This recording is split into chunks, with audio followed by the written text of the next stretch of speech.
Sometimes countries change their names, but why do they do it? Well, there are various possible reasons. Let's start with the Netherlands. Many people mistakenly call it Holland even now, but the country officially dropped its support of the name Holland in 2020, when they changed the official logo from this to this. In fact, Holland only refers to the country's richest and most influential region, which only covers 20% of the total area. But let's move east to this island that was once called Ceylon. It changed its name to Sri Lanka when the Queen of England ceased to be the head of the state in 1972. Sri Lankan felt that the name Ceylon was just a reminder of their past, and so they changed it to Sri Lanka, which means Resplendent Island. Another British colony, Rhodesia, divided into two countries, Zambia and Zimbabwe. Well, this country was named after the racist colonial lord Cecil Rhodes, so it wasn't a big deal to keep that name. That's why when Northern Rhodesia became independent, it chose the name Zambia because of the Zambezi River, while Southern Rhodesia initially kept the name Rhodesia, but then it changed to Zimbabwe, in honor of the ancient civilization of Great Zimbabwe.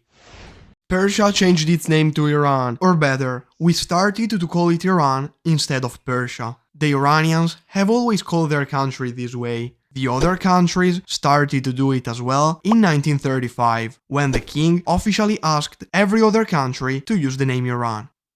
Moving east, we can find a country that's officially called Myanmar, but here, the vast majority of the people still call it Burma. But the name Burma only represents the predominant Bamar ethnic group. That's why, when the military junta took power in 1988, the official name was changed to Myanmar, which is a more formal and rare way of calling the country.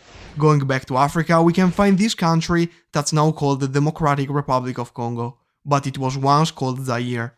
You might have thought that they changed it because of colonization, but actually, they chose to return to the name that the colonizers gave to them.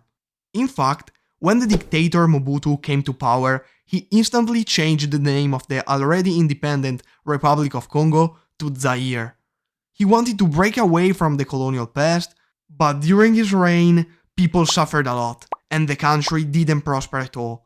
That's why, when he was overthrown in 1997, the country's name was changed back to the Democratic Republic of Congo, because the name Zaire was associated with the oppressive regime, and the country now wanted to become democratic and prosper. Right now, it's still unfortunately among the least democratic countries in the world. That was it for today. It took forever to edit the video, so I'd greatly appreciate your feedback and subscription.